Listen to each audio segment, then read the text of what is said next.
day 2 of our APStats review.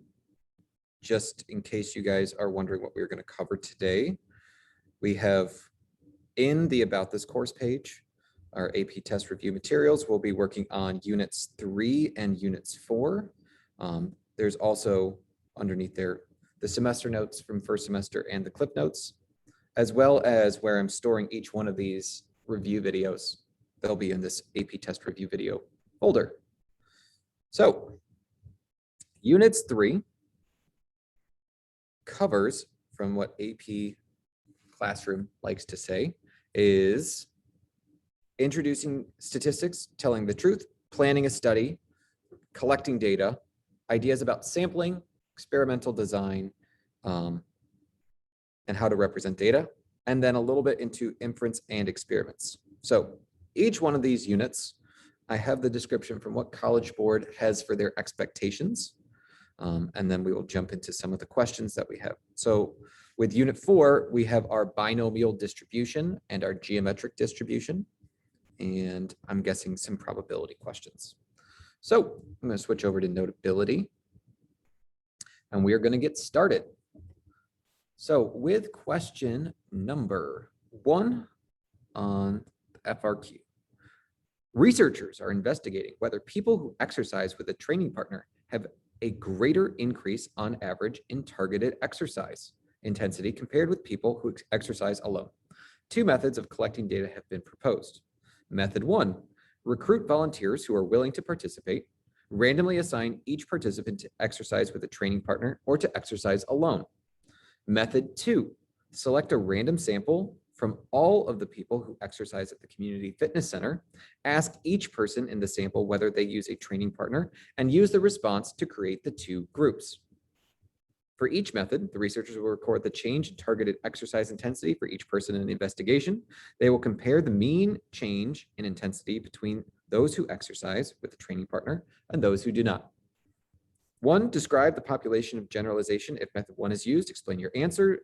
2, describe the population of generalization if method 2 is used. Okay, so with method 1, I hope you saw that we are asking for volunteers. So the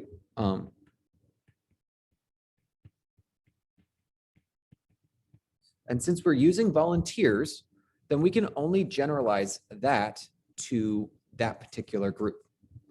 So that would be the population of all people who would volunteer.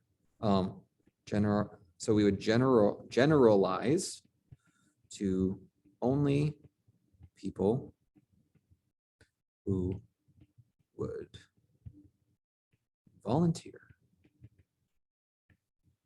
Because it's lacking a thing that question 2 has. Or I should, method 2. For method 2, the key word that we should see is that they randomly selected people that go to the community fitness center. And so method 2, we can generalize to the population of the community fitness center.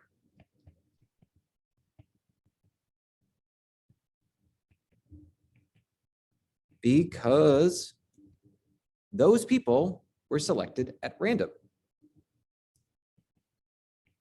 And that's the main point for this first question.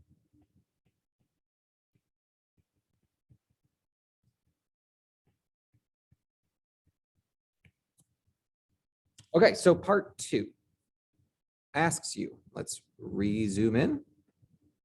Suppose the investigation produces a result that is statistically significant using both methods. What can be concluded if method 1 is used that cannot be concluded if method 2 is used? So I want you to think about this.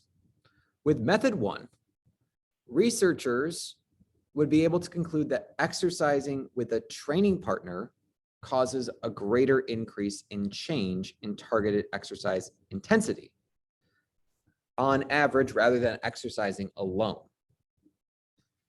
This is a cause and effect relationship that you wouldn't get with method 2. And that's because each volunteer was assigned randomly to one of 2 treatments. With method 2, as we read it, the participants are not randomly assigned to the treatments. So you can't say a cause and effect conclusion in that case. So with part B, because we had 2 treatments that we split the volunteers in, this experimental design, we could see if there's a cause and effect relationship.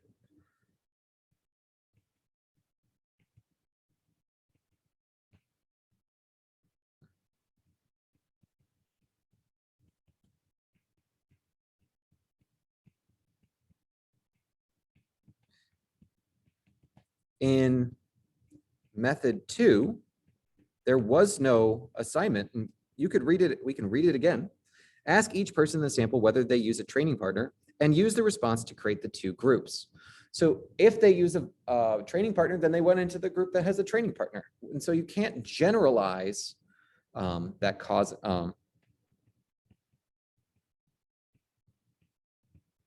That pattern. So no cause and effect because no random assignment of treatments.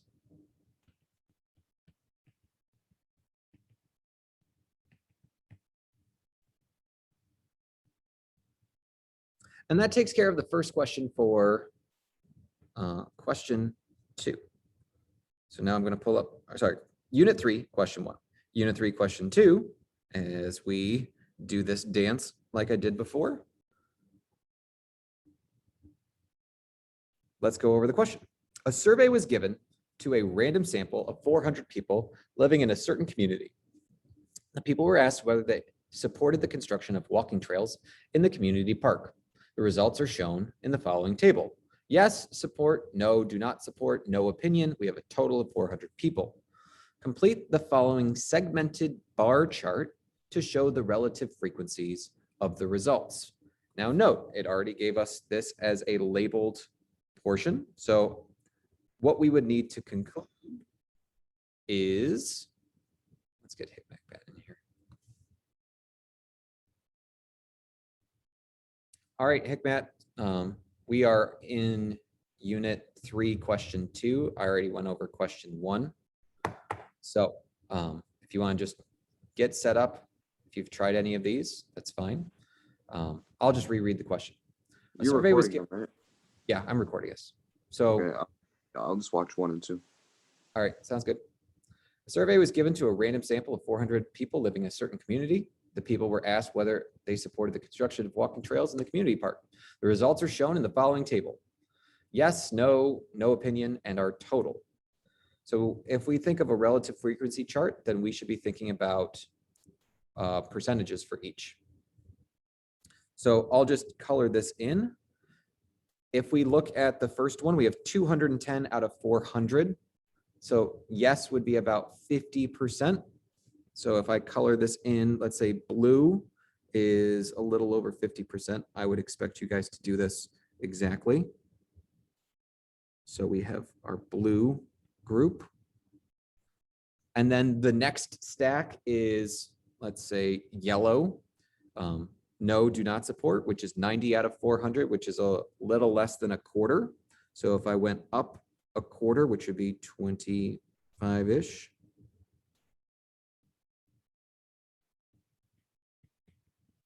And then no opinion, obviously, is this third.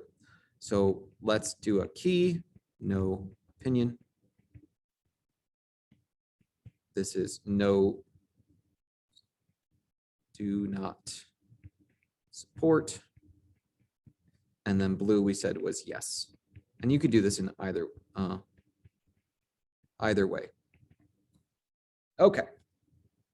Relative frequency chart, stacked bar chart, if you will. Part B. A follow-up study will be conducted with a sample of 20 people from the 300 people who responded yes and no. 2 sampling methods have been proposed, a simple random sample and a stratified random sample with the survey response as a strata.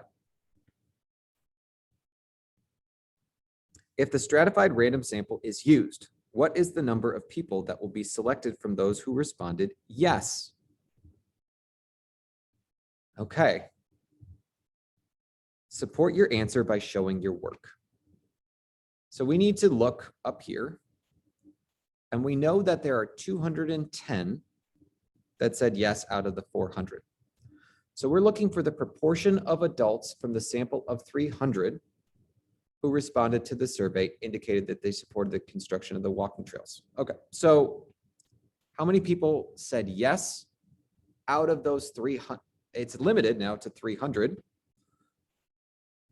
So this is part B. So we have 210, geez Louise, 210 out of 300 total people, which is 21 out of 30 or 7 out of 10, which is 70%.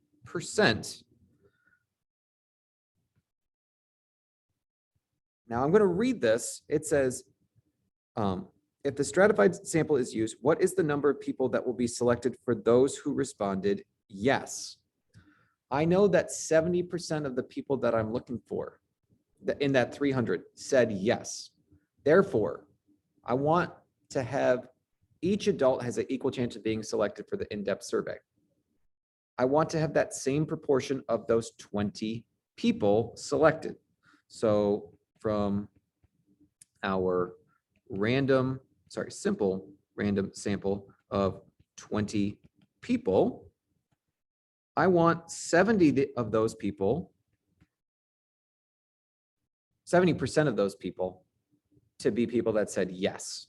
So that means I would want to have 14, if I do my math correctly, 14 adults must be selected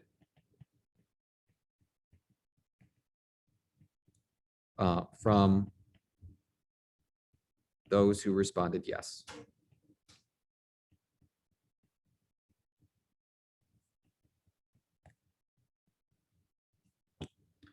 And that way we would get an equal proportion from our sample size that's representative of our total population. Part C.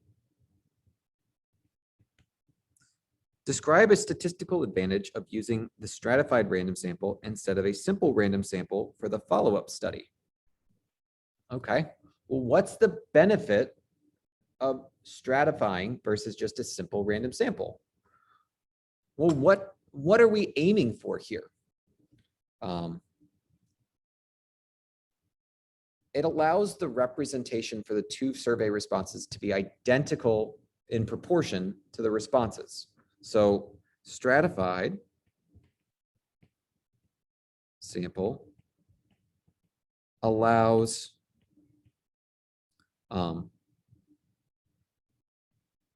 our sample to be representative of the community. I hope that makes sense. A simple random sample may produce a sample that will be representative, but it wouldn't be identical to the proportion of yeses and nos. It could be for a simple random sample. You may get a sample of 20 adults who all responded yes, or you might get a 20 person sample that all responded no. And if you got that, then it wouldn't be it wouldn't represent your community. So a simple random sample may not fully represent the community's opinions.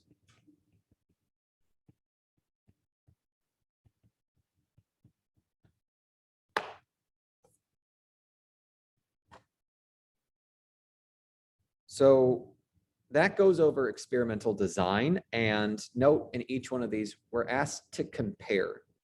So we better address both topics when it comes to each. So that takes care of both questions from Unit 3. They're pretty short and sweet. You'll probably see at least one of those on the AP test. Let's jump over to Unit 4. So Unit 4, question 1. Pull this back up. All right. Let's read through this together. And if you have questions, feel free to stop me at any time. At a financial institution, a fraud detection system identifies suspicious transactions and sends them to a specialist for review. The specialist reviews the transaction, the customer profile, and past history. If there is sufficient evidence of fraud, the transaction is blocked. Based on past history, the specialist blocks 40% of suspicious transactions. Assume a suspicious transaction is independent of other suspicious transactions. Okay, so we're looking at probability here in some way. It's saying in part A, suppose the specialist will review 136 suspicious transactions in one day. What is the expected number of blocked transactions by the specialist? Show your work. Okay, so for 4A, that's right, 4A, expected value.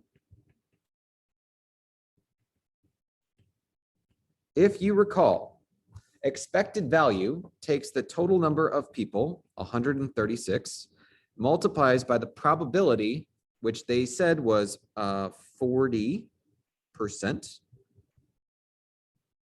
So I'm gonna just multiply those two because it's n times p. That would give us our expected value of blocks. Now, I did this calculation earlier just to save us a little bit of time. You can type this into your calculator and you get 54.4 blocked transactions.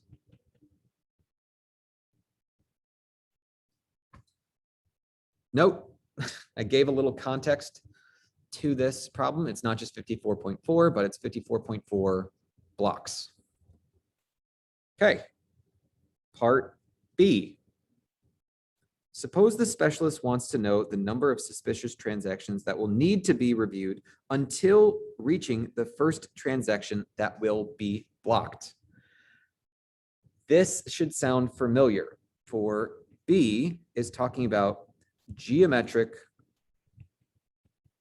distribution.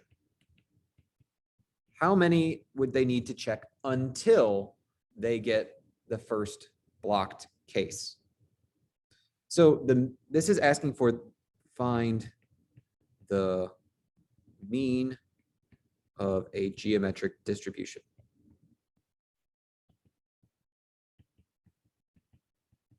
And what we found when we covered this is it's just 1 over p. That's it. That is where p is the probability of success. So in this case, it's 1 over 0.4, which is 1 over 4 over 10, or 10 over 4, which if I did my math correctly, that's 5 over 2, which is 2.5. So that means the specialist would review 2.5 transactions until finding the first transaction to block.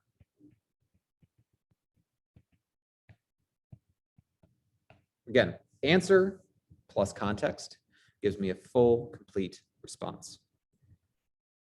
For part C, I'm guessing we went expected value 1, geometric mean 2.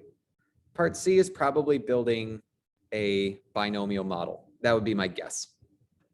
So C, consider a batch of 10 randomly selected transactions. Suppose the specialist wants to know the probability that 2 of the transactions will be blocked. 1, define the random variable of interest and state how the variable is distributed. Okay, so we knew that they were randomly selected. We're looking at a batch of 10 suspicious transactions. So let X represent number of blocked transactions in a batch of 10. And we should think, because they're independent of each other, it's stated they were independent. They're randomly selected, that's 2. There are 2 options. It's either blocked or it goes through. And if I see that they are two options, then this is going to, this will follow a binomial distribution. And so from there, what we are looking for is what is the probability that x equals 2? Or in this case, it would be 10 choose 2.4, which is the probability that we block squared, times the probability that it's not blocked raised to the 8th power. Now, the other way that we could do this is if I slowly open up my calculator, just so we can remember what these are. Let's switch and share my TI Inspire with you. Of course. One more time. Share. Close that. Let's open up a new calculator for today. If we go to menu and we go to statistics distributions, we should have our binomial. Now, which one is this here? Is it a binomial PDF or CDF? PDF would give us the individual pieces. CDF, which is cumulative, is adding them up. In this case, we just want individual pieces. So I have 10, the probability of success is 0.4, and I actually know what the X value is here. It is 2. And so if I hit enter, either way that we do these calculations, we will get, so I can also write binomial. I know I need to switch it back. 3,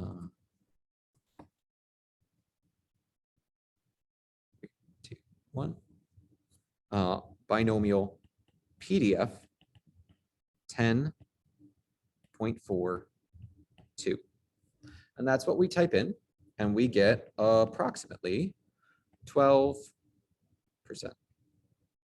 It's 12.09 if we want to be to the 2 decimals, 09%.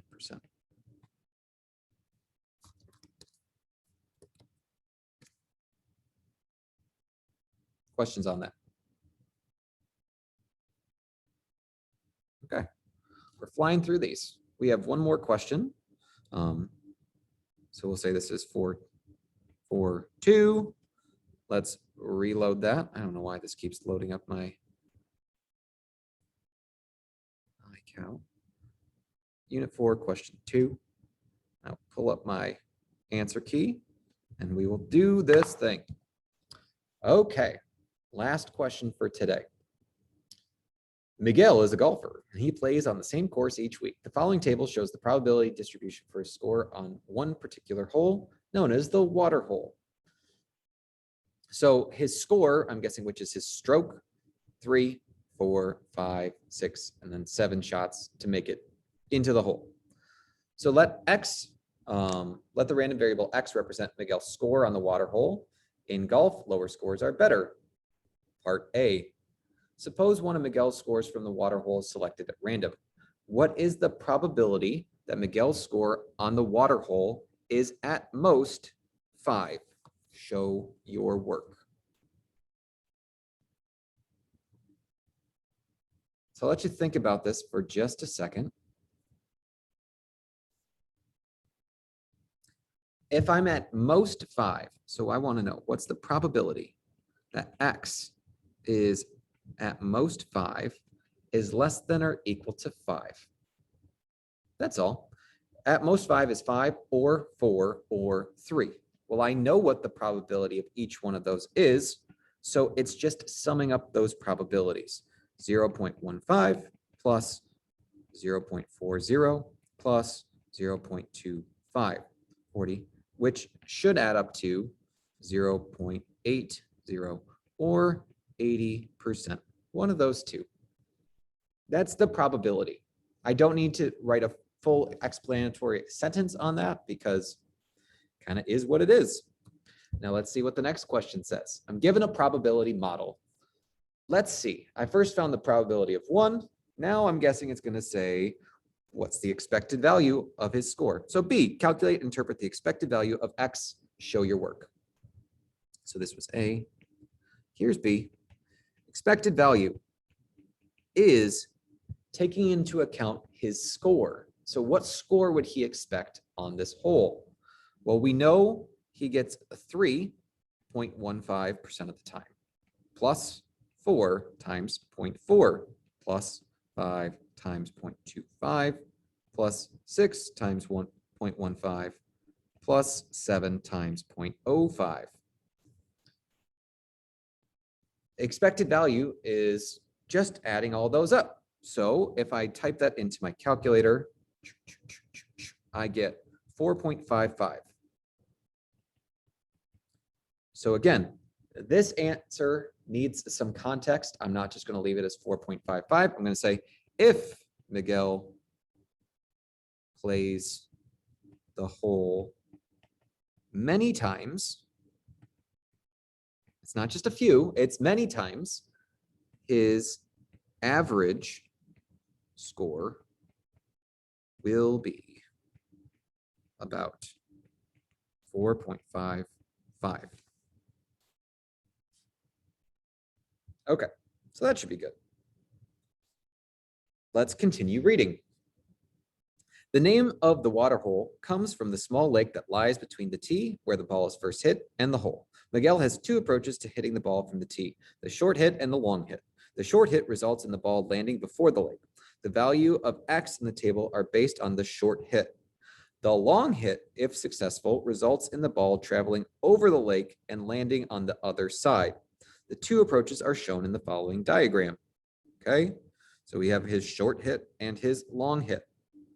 A potential issue with the long hit is that the ball might land in the water, which is not a good outcome. Miguel thinks that if the long hit is successful, his expected value improves to 4.2. However, if the long hit fails, the ball lands in the water, his expected value would be worse and increase to 5.4. Suppose the probability of a successful long hit is 0.4. Which approach, the short hit or the long hit, is better in terms of improving the expected value score? Justify your answer.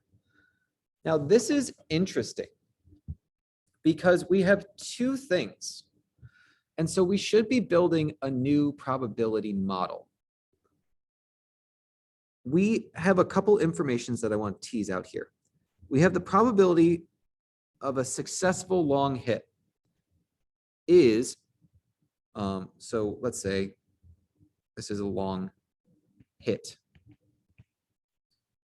Well, the probability of success would be 0.4. And if he does that, then his expected value, he says, is 4.2. But then the rate that it fails is the complement. So 1 minus 0.4 is 0.6. And then that expected value is 5.4. So let's see. If I just take into account his two expected values and the new probabilities we introduced, the expected value for a long hit would be 0.4 times 4.2 plus 0.6 times 5.4. Now, I can do the math pretty quickly on that. Type that into my calculator. I get 4.92. On average, if he attempted the long hit over many hits, his expected score would be 4.92. So let's write that. His overall expected value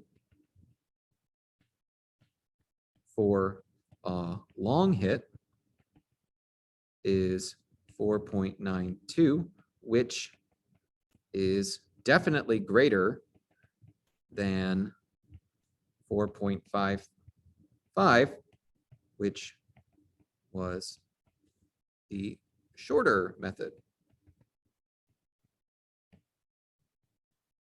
If you want a lower score in golf, so because you want a lower score in golf,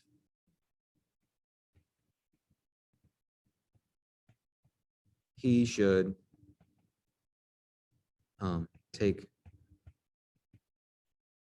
the short hit. Just comparing expected values. And last bit.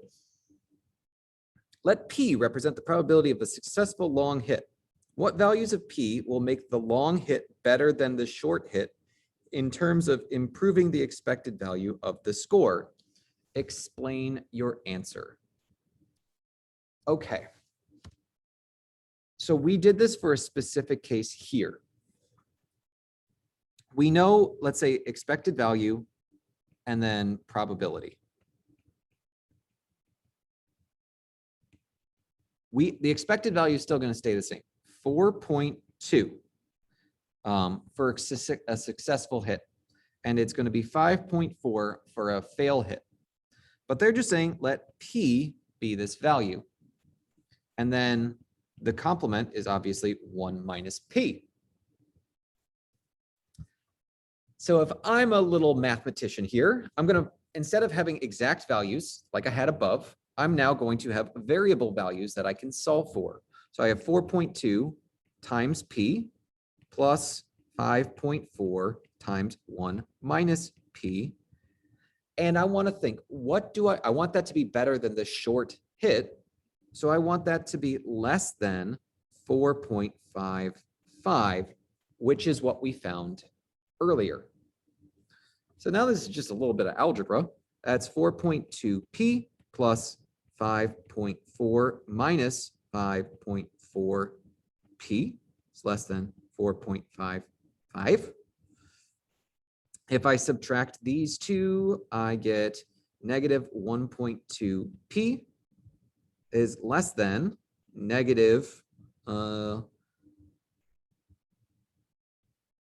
would that be? Go to my calculator. Can't do some of these mental math. 4.55 minus 5.4, negative 0.85, negative 0.85. If I divide that number by negative 1.2, I have P needs to be greater than 0.70833 repeated. Remember, we switch the inequality because we divide by a negative. So this gives me all of the probabilities. It doesn't have to be just one, but as long as he hits it roughly over 71% of the time, or the probability of a successful hit is over 71%, he should take the longer hit. So let's actually write that sentence in context. So for a long hit to be a better approach, Miguel needs a probability